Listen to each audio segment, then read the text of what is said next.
dead, 4 injured in car crash on Yamuna E-way. Hi, thank you for clicking. क्या आपको पता है कि आप न्यूज़पेपर पढ़ के भी अपनी स्पोकन इंग्लिश को इम्प्रूव कर सकते हैं? कैसे? चलिए सीखते हैं।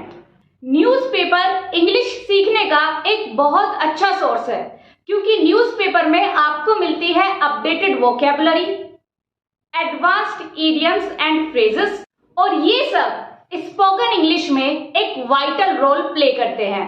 तो चलिए देखते हैं न्यूज़पेपर से इंग्लिश स्पीकिंग सीखने के लिए आपको किन चीजों की जरूरत है। आपको चाहिए एक इंग्लिश न्यूज़पेपर, एक नोटबुक, एक हाइलाइटर, एक पेन और एक डिक्शनरी। अगर आपके पास डिक्शनरी नहीं है, डोंट वरी, आप गूगल का भी यूज कर सकते हैं। बात करते हैं स्टेप 1 से। सबसे पहले आपको क्या करना है, आपको न्यूज़पेपर लेना है और उसमें अपने इंटरेस्ट के अकॉर्डिंग एक आर्टिकल चूज करना है। सपोज करिए आपको स्पोर्ट्स में अगर इंटरेस्ट है तो आप स्पोर्ट्स का कोई आर्टिकल ले लीजिए, ठीक है। अपने इंटरेस्ट के अकॉर्डिंग आर्टिकल चूज करना बहुत इंपॉर्टेंट है, क्योंकि रीडिंग कई बार बोरिंग लगती है, और जब आप अपने फेवरेट आर्टिकल की रीडिंग करेंगे तो आपके लिए थोड़ी सी दिलचस्प हो जाएगी। उसके बाद आपको क्या करना है, आपको एक बार जोर जोर से इस आर्टिकल को रीड करना है। अब जब आप इस आर्टिकल को जोर जोर से रीड करेंगे तो आपकी मुलाकात कुछ ऐसे शब्दों से, कुछ ऐसे फ्रेजेस से होगी जिनका या तो आपको प्रोनाउंसिएशन नहीं पता या फिर जिनका आपको मीनिंग नहीं पता। आपको क्या करना है, हाइलाइटर से उन वर्ड्स और फ्रेजेस को उसी समय वहीं पर हाईलाइट करना है। स्टेप 2, आपको लेनी है एक नोटबुक, और नोटबुक में कुछ इस तरीके से आपको 3 कॉलम बनाने हैं। यहाँ पर आप लिखेंगे वर्ड या फिर फ्रेज, मीनिंग और सेंटेंस। तो अब आपको क्या करना है, आपको डिक्शनरी की हेल्प से या फिर गूगल की हेल्प से इन वर्ड्स के मीनिंग यहाँ पर लिख लेने हैं। इन वर्ड्स को पहले आप लिखेंगे, उसके बाद इनके मीनिंग लिखेंगे, उसके बाद आपने जिस सेंटेंस में से इन वर्ड्स को उठाया था आप उन्हीं सेंटेंस को यहाँ पर लिखेंगे।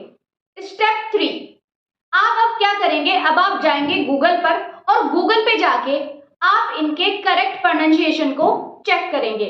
आप बार बार प्रैक्टिस करेंगे इन वर्ड्स को सही से प्रोनाउंस करने की, इन वर्ड का क्या सही प्रोनाउंसिएशन है।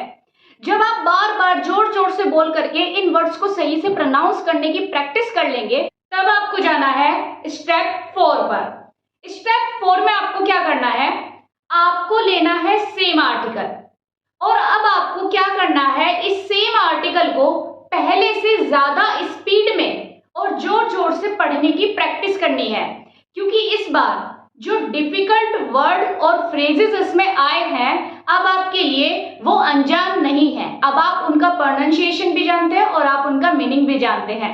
तो इस स्टेज पे आकर के आपको आर्टिकल का मीनिंग भी अच्छे से समझ में आ जाएगा।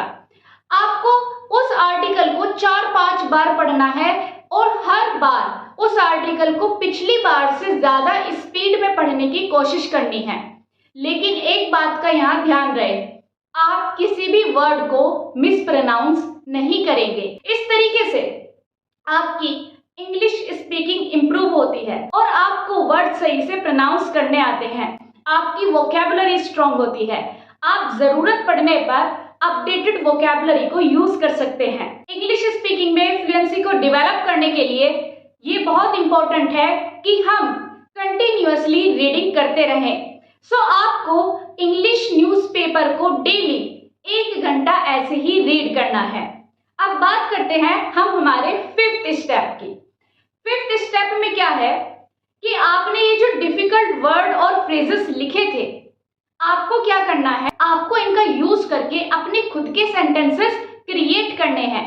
जब आप अपने खुद के सेंटेंसेस क्रिएट करेंगे तब आपके अंदर एक कॉन्फिडेंस आएगा कि हाँ, अब आप इन वर्ड्स को यूज कर सकते हैं, अब आप इन वर्ड्स का सही से वाक्य में प्रयोग करना सीख गए हैं। इसी तरीके की और वीडियोस के लिए मेरे चैनल को सब्सक्राइब करना बिल्कुल भी मत भूलें।